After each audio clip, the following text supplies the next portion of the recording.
This audio production was made in collaboration with Audible Anarchist. Assembly Line by B. Traven. Mr. E. L. Winthrip of New York was on vacation in the Republic of Mexico. It wasn't long before he realized that this strange and really wild country had not yet been fully explored by Rotarians and Lions, who are forever conscious of their glorious mission on Earth. Therefore, he considered it his duty as a good American citizen to play his part in correcting this oversight.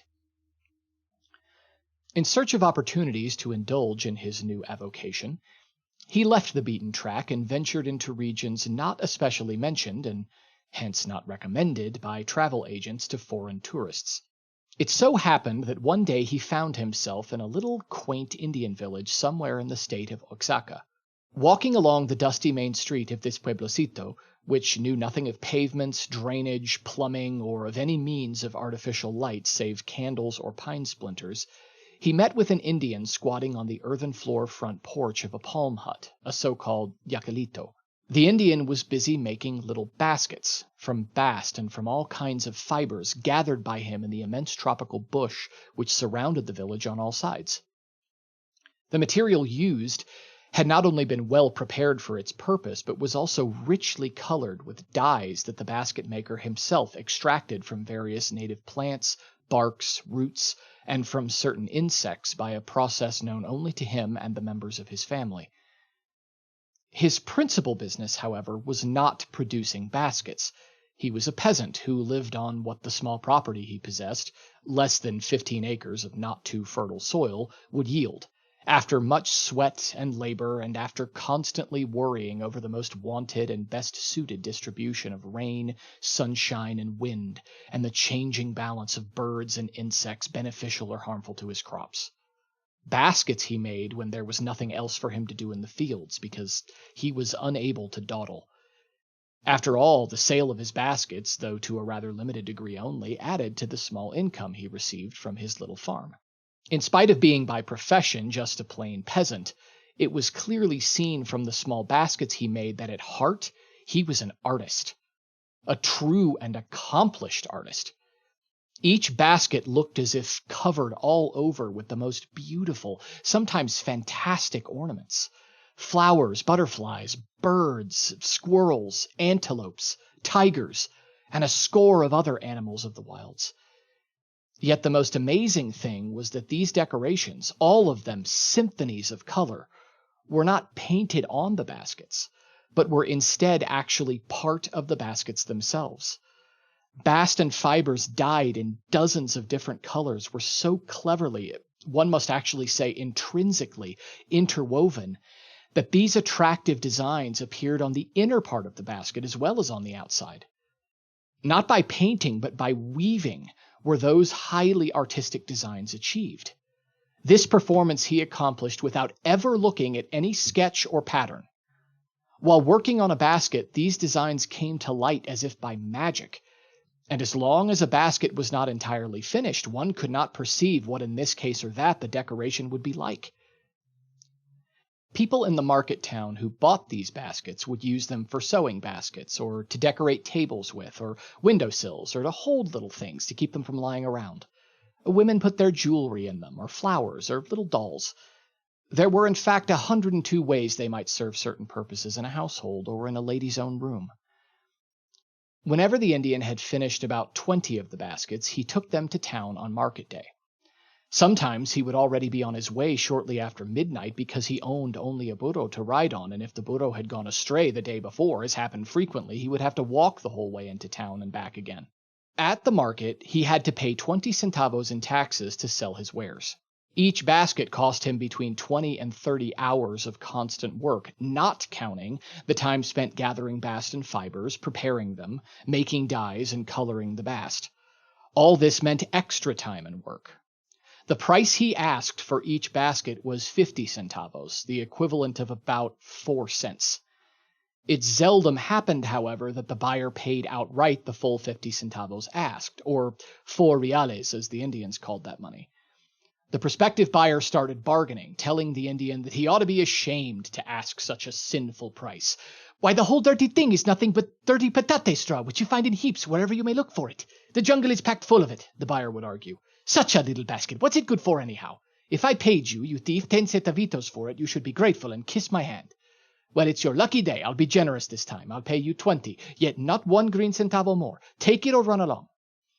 So he sold finally for 25 centavitos, but then the buyer would say, "Now, what do you think of that? I've only got 20 centavos change on me. What can we do about that?" "Well, if you can change me a 20 peso bill, all right, you shall have your 25 fierros."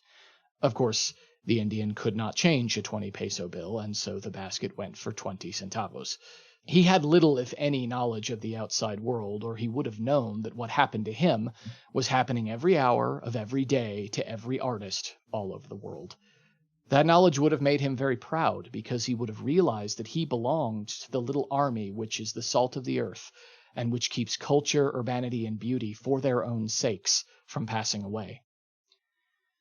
Often it was not possible for him to sell all the baskets he had brought to market, for people here, as elsewhere in the world, preferred things made by the millions, and each so much like the other that you were unable, even with the help of a magnifying glass, to tell which was which and where was the difference between two of the same kind.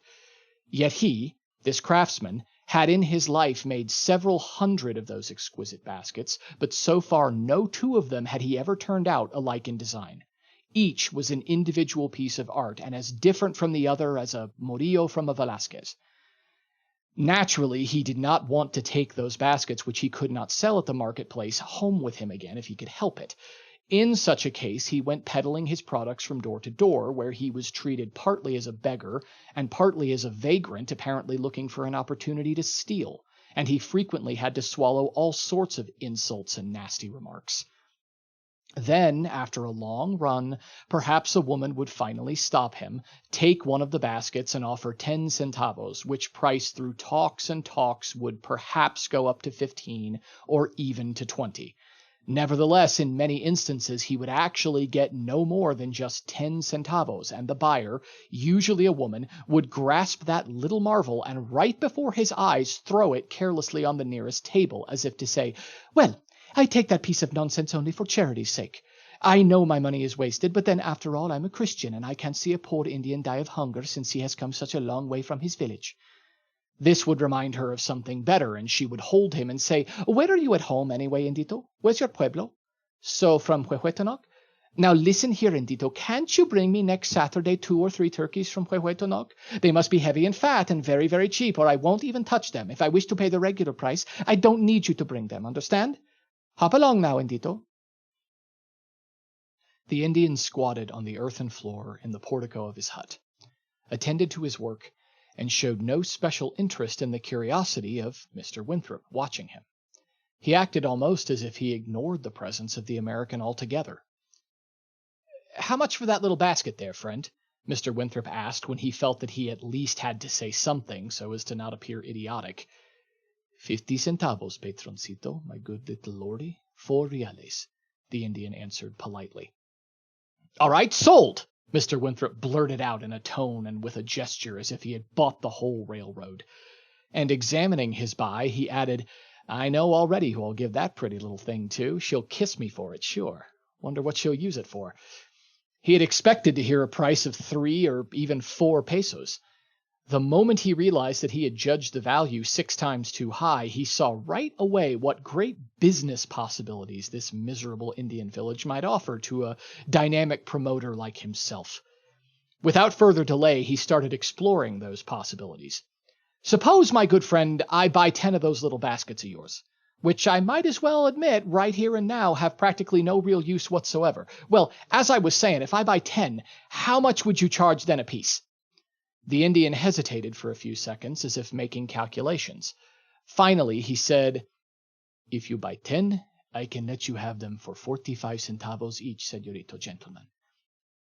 "All right, amigo. Now, let's suppose I buy from you straight away 100 of these absolutely useless baskets. How much will it cost me each?"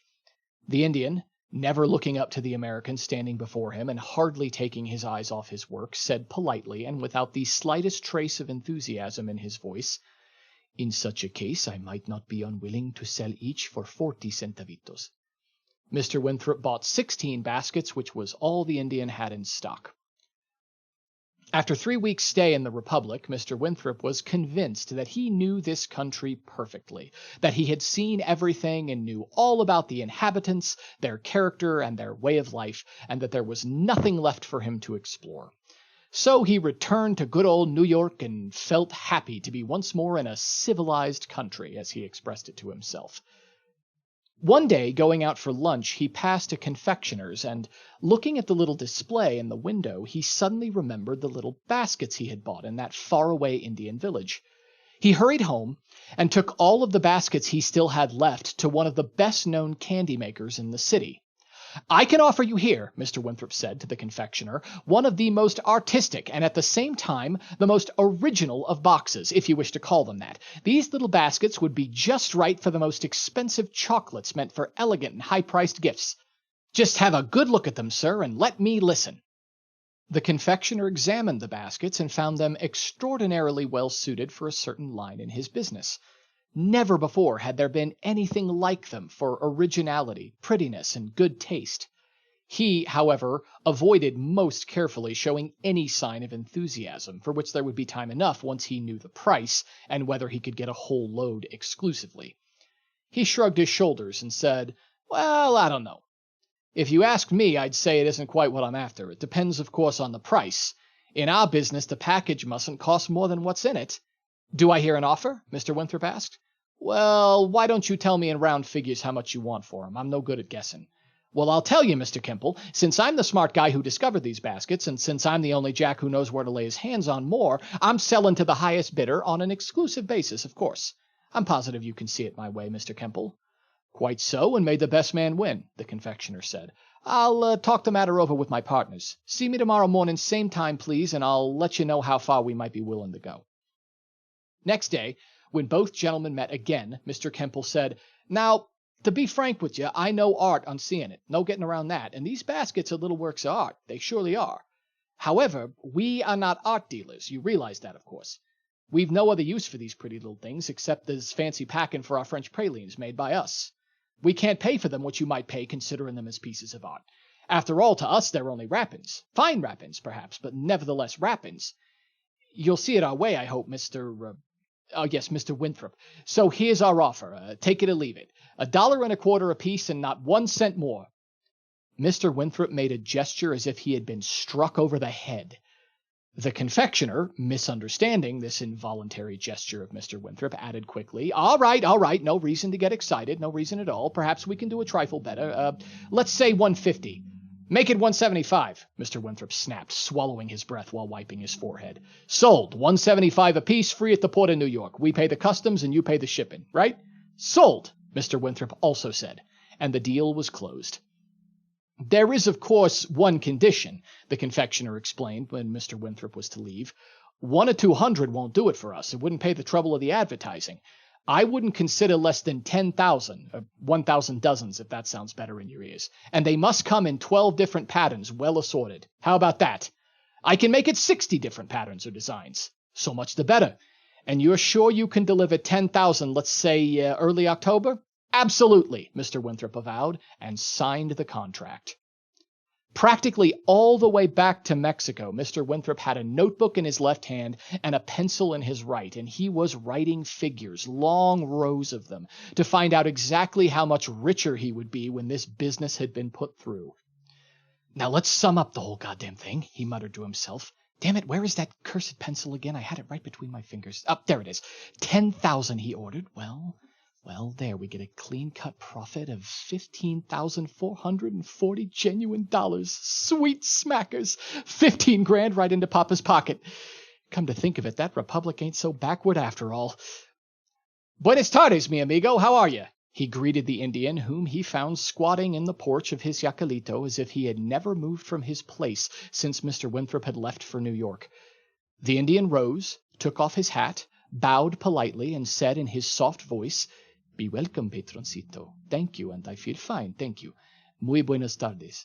The house and all I have is at your kind disposal." He bowed once more, moved his right hand in a gesture of greeting, and sat down again. But he excused himself for doing so by saying, "Pardon me, patroncito, I have to take advantage of the daylight. Soon it will be night." "I got big business for you, my friend," Mr. Winthrop began. "Good to hear that, senor." Mr. Winthrop said to himself, "Now he'll jump up and go wild when he learns what I've got for him." And aloud, he said, "Do you think you can make 1,000 of those little baskets?" "Why not, patroncito? If I can make 16, I can make 1,000 also." "That's right, my good man. Can you also make 5,000? "Of course, senor. I can make 5,000 if I can make 1,000. "Good. Now, if I should ask you to make me 10,000, what would you say? And what would be the price of each? You can make me 10,000, can't you?" "Of course I can, senor. I can make as many as you wish.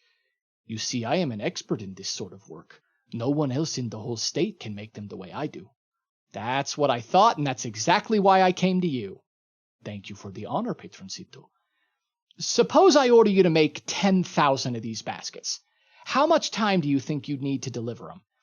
The Indian, without interrupting his work, cocked his head to one side and then the other, as if he were counting the days or weeks it would cost him to make all of these baskets. After a few minutes, he said in a slow voice, "It will take a good long time to make so many baskets, patroncito. You see, the bast and the fibers must be very dry before they can be used properly. Then all during the time they are slowly drying, they must be worked and handled in a very special way so that while drying, they won't lose their softness and their flexibility and their natural brilliance. Even when dry, they must look fresh. They must never lose their natural properties, or they will look just as lifeless and dull as straw. Then, while they are drying, I got to get the plants and roots and barks and insects from which I brew the dyes. That also takes much time, believe me. The plants must be gathered when the moon is just right, or they won't give the right color. The insects I pick from the plants must also be gathered at the right time and under the right conditions, or else they produce no rich colors and are just like dust.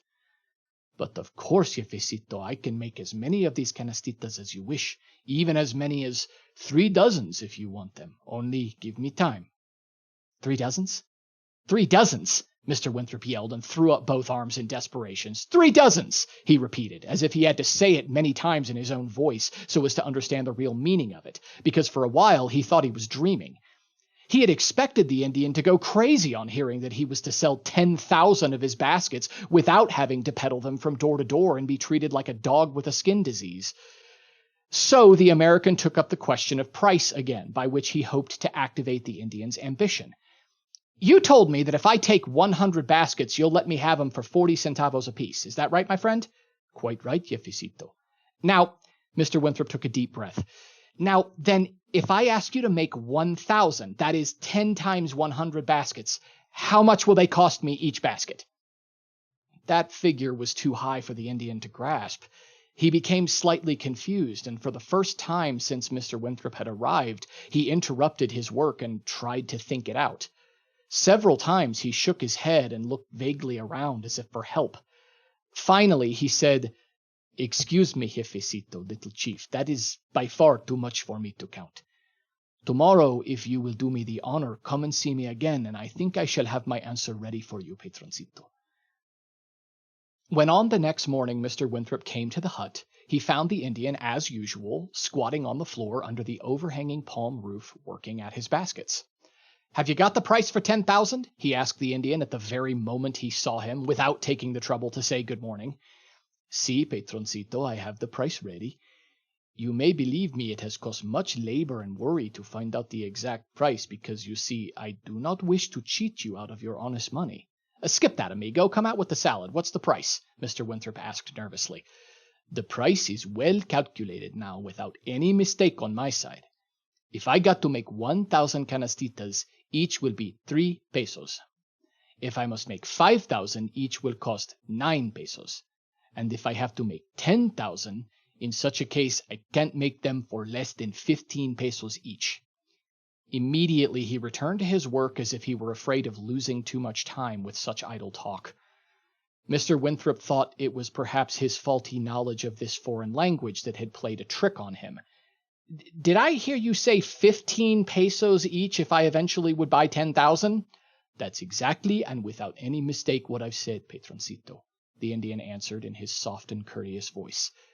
But now, see here, my good man, you can't do this to me. I'm your friend, and I want to help you get on your feet. Yes, patroncito, I know this, and I don't doubt any of your words. Now let's be patient and talk this over as man to man. Didn't you tell me that if I would buy 100, you would sell each for 40 centavos? Si, jefecito, that's what I said. If you buy 100, you can have them for 40 centavos apiece, provided that I have 100, which I don't. Yes, I see that. Mr. Winthrop felt as if he would go insane any minute now. Yes, so you said. Only what I can't comprehend is why you cannot sell at the same price if you make me 10,000. I certainly don't want to chisel you on the price. I'm not that kind. Only, well, let's see now. If you can sell for 40 centavos at all, be it for 20 or 50 or 100, I can't quite get the idea why the price has to jump that high if I buy more than 100. Bueno, patroncito, what is there so difficult to understand? It's all very simple. 1,000 canastitas cost me 100 times more work than a dozen. 10,000 cost me so much time and labor that I could never finish them, not even in 100 years.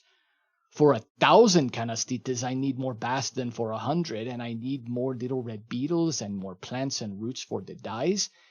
It isn't that you can just walk through the bush and pick all the things you need at your heart's desire. One root with the true violet blue may cost me 4 or 5 days until I can find one in the jungle. And have you thought how much time it takes and how much hard work to prepare the bast and fibers? What is more, if I must make so many baskets, who will then look after my corn and my beans and my goats, and chase for me occasionally a rabbit for meat on Sunday? If I have no corn, then I have no tortillas to eat, and if I grow no beans, where do I get my frijoles from? But since you'll get so much money from me and your baskets, you can buy all the corn and beans in the world, and more than you need.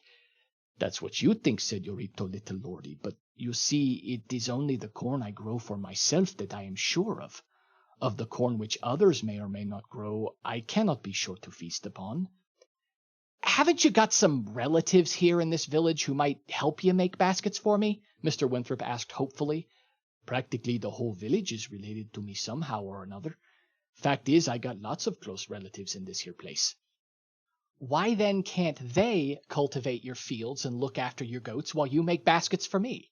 Well, not only this, they might gather for you the fibers and the colors in the bush and lend you a hand here and there in preparing the material you need for the baskets. They might, patroncito, yes, they might. Possible. But then, you see, who would take care of their fields and cattle if they work for me?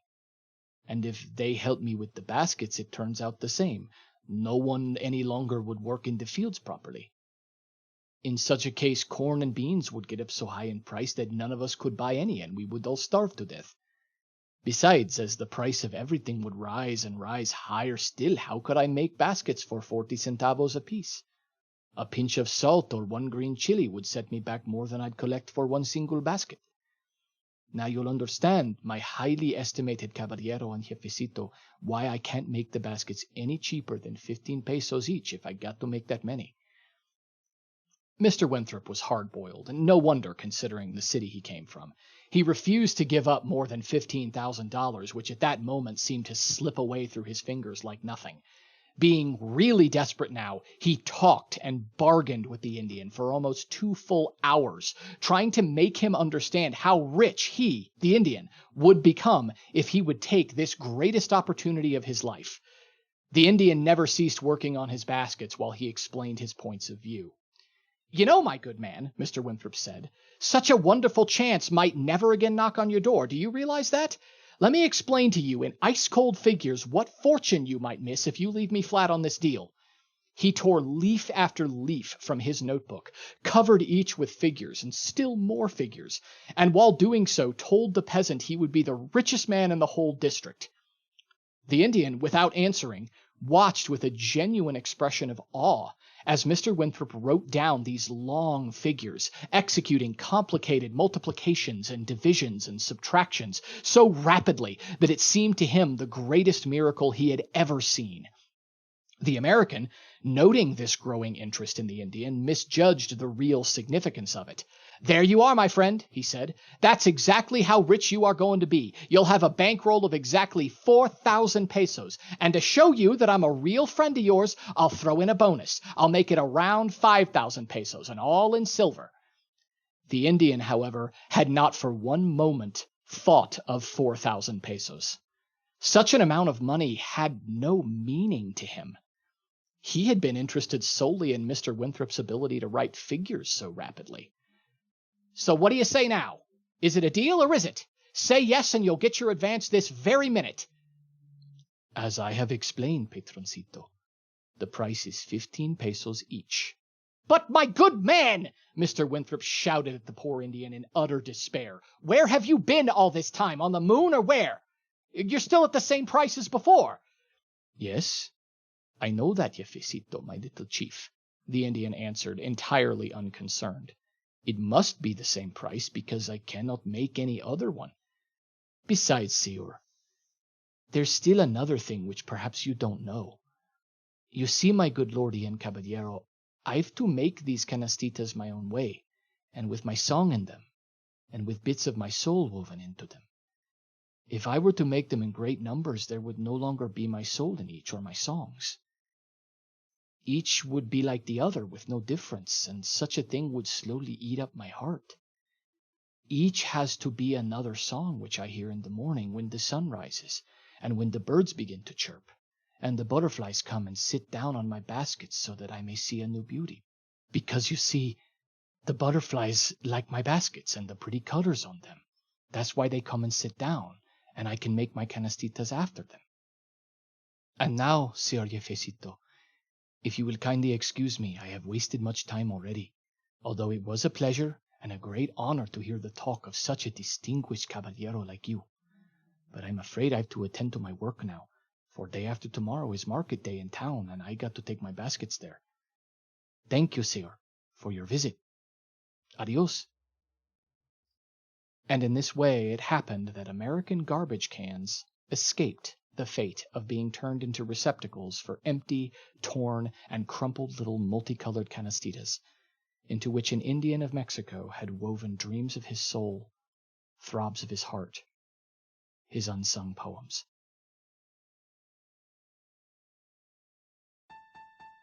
This has been a production of Audible Anarchist. You can find more Audible Anarchist on YouTube.